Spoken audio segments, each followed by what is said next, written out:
Hey everybody, it's a wonderful day! How's everybody doing? Welcome back to my channel. The day's great, but the world's... I don't know what's going on, but we got viruses floating around. That's why I'm still able to sit alone in my house and make a video for you to sit alone in your house as well, watching me. And we can call it social distancing all we want. It's just... I don't want to hang out with anybody, and now the disease is just a better excuse for me to sit alone and say, I don't know, I don't want to hang out with you, I don't think we should spread the disease. It's a great time to be an introvert. But enough of that, that's not what this video is about. Do any of you remember Silly Bandz, like that highly addictive children's toy that's basically just a rubber band from 2010? Somehow, some businessman somewhere managed to convince millions of kids that they needed to buy these office supplies that were once used to like hold stacks of paper together and then fight over them in lunchrooms and passing periods in middle school. These are literally just rubber bands shaped like some of the strangest things I've ever seen in the world. You've got a bikini top, a literal circle. No wait, that one's just a rubber band. Okay, that one's just a rubber band, never mind. I don't think they made circle ones. And a sad excuse for a seal that literally just looks like a slice of pizza that got ran over by a bus and then shoved into a filing cabinet. So this got me thinking, why don't I take old office supplies and try to market them to children around the world and make millions of dollars? So my first idea, you got this sick stack of staples, if you can see that. Yeah, I'm gonna paint these bright green, bright pink, bright yellow, whatever. I'm gonna sell them to you and they're called Pokey Friends. Mind you that friends is spelled with a Z and not an S. Don't get it twisted.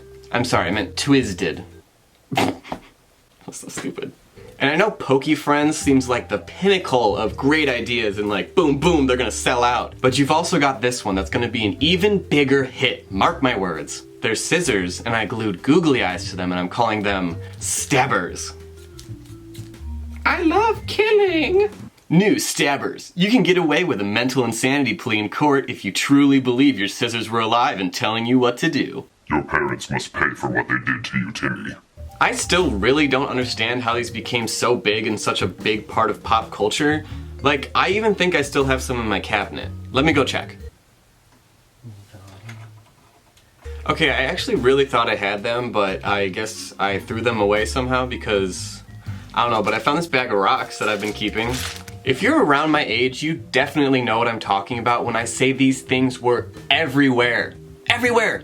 You couldn't walk more than 5 feet without bumping into some shady drug deal type thing going on at recess where Max wanted to trade his fairy princess for Tony's hairy feet silly bands. So everyone knows that around 2010 is when these exploded into like the mainstream, but they were actually created in 2002, 8 years earlier. In 2002, this group of Japanese designers sought out to solve this problem of people just throwing away their rubber bands and wasting them and not making them sustainable. So they wanted to create these fun, bright colored, interesting shapes that would make people keep them because it's like, my rubber band's shaped like a panda, I don't want to get rid of it. I don't know, it worked. They ended up making all sorts of silly shapes and sizes and animals and whatever you could think of, and they caught the eye of American businessman Robert Krook. You probably don't know who this guy is, but you know the other products he's distributed, those Livestrong bracelets. People were obsessed with these like rubber band bracelet type things. You had the Livestrong bracelet, you had the booby bracelet that all the emo skateboard teens would wear around. And you even had those strange bracelets that people thought meant that like children were telling other kids like what sex positions they'd already done. I don't understand why that was a thing. This one means that Mark and I have kissed already on the lips. Oh my god, you're so bad. This one means that I let Andy touch my left boob. This one means that... And then this one is from when I let Matt... Anyways, this guy Robert, he set off to make these things brighter, more colorful, sillier, more bandsier than ever. And it took about 5 years for anything to really happen with his business, but when it did, I am sure this dude is just swimming in dollar-sign shaped silly bands at this point. Silly Bandz actually started off spreading around the southern part of America and then slowly making its way up the East Coast and then just demolishing the rest of the United States and parents' wallets everywhere. And soon enough you saw other greedy Monopoly man looking business people trying to extort mass amounts of money out of parents' hard-earned wallets just because their kid wanted one silly band shaped like a gravestone because Maddie has one and we have to match, Mom, and it's not just a phase. You started seeing brands popping up everywhere like crazy bands, stretchy shapes, zany bands. Then you had silly shapes, rubber buds, and shape things. 3 of those names I just made up out of the top of my head, and I implore you to figure out which ones they are. I bet you can't find them out. At this point, more than business people just wanted to make money off these things. They saw dollar signs in the air, baby, and they knew they could make more money. Yeah, yeah, yeah, yeah. You had celebrities like Kim Kardashian and Justin Bieber starting to partner up with silly bands just to make their own shapes. Kim Kardashian was actually quoted saying, "I wanted to make these for my fans, so they too can experience what it's like to touch my body. This one's shaped like my ass. And this one's shaped like my favorite thing in the world, a big black dick." And you'd think it would have stopped there, but no, there was more to be done with the Silly Bandz brand! And they started to partner with even more companies to start expanding. Get it? That's like a rubber band joke, because rubber bands expand. Ow! Oh! One fast food chain, Quiznos, even decided to use them in their Happy Meals. They used the ones shaped like lettuce, tomatoes, and cheese to make their sandwiches.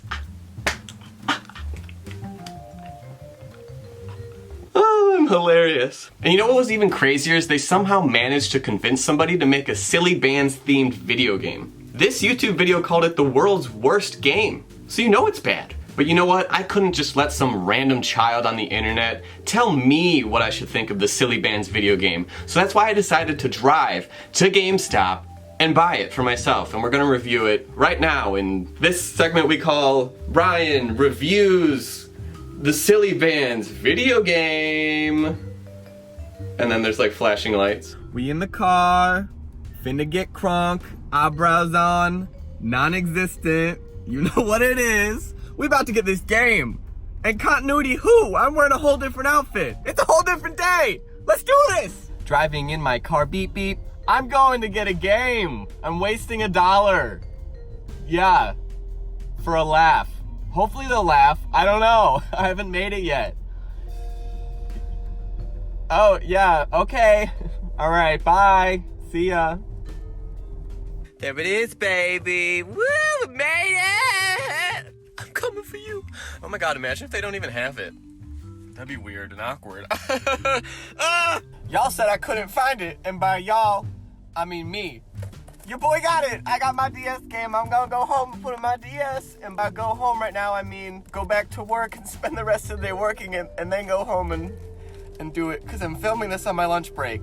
Instead of eating lunch, I went to GameStop and bought a $1 game that I'm gonna play for like 15 minutes. For you, I'm doing it for you. Okay, goodbye. Oh, God, we're back. So I got the game like I showed you, and we're gonna put it in my DS. Touch the screen to start. See, it already 2 players. Alright, I don't have friends, so I can only do nature. I only have 1 option. And I'd feel like I'm not gonna reach a point where I have more than 1 option because I don't know how long I'm gonna play this. Silly Bandz, play the craze. Select a level. 1. What's the only one I have? Some silly bands have been kidnapped and imprisoned. You must unlock the cages to collect them. They're already setting up the story so well. Launch your Silly Bandz projectile to dislodge the blocks. Okay. Okay. I think I just missed like a whole lot of instructions. So I click that, and then, oh, okay, so, oh, let's plop down another one of them. I can't tell if I'm like doing anything right. Oh, she's tipping. Oh, she's tipping. I'm not good at this. Get 'em. I just got the bunny Silly Bandz. What about you? You ain't got no Silly Bandz. Stop acting so silly. All right, that's enough. That was worth $1. I don't know about you, but I grew up in the peak of Silly Bandz popularity. I was in 8th grade and no one really paid any attention to me, but then all of a sudden everybody just wanted to be my friend because I had a cool pack of Silly Bandz. So of course you know what I did. I started an underground business. I was hustling kids out of their parents' hard-earned money. I created a too-big-to-fail business enterprise and I was making money hand over fist. I was rich! But alas, my fortune and fame were fleeting and my empire crumbled before my fingers as I was left high and dry and poor and uncool yet again. Curse you, Silly Bandz! You will pay one day for what you did to me and my family! But it's also pretty nice because I ended up actually putting the silly bands in my 8th grade time capsule, and when I opened it up senior year of high school after graduating, all these memories just started flooding back, and it was just a really nice experience, and it felt pretty good. But I lost all of them, and I don't know where my time capsule is, so really, does anything matter? And although fads like this seem kind of silly in hindsight, you can't deny the impact they have on pop culture and your own culture and your own community when they rise to popularity. But just like Isaac Newton said, what goes up must come down, and silly bands crash landed into the ground. No one even talks about them anymore. It just went up and oh my god, and there's fire everywhere. Jesus Christ. Oh, these silly bands are flammable. Oh god. Which leaves us asking, do you remember silly bands?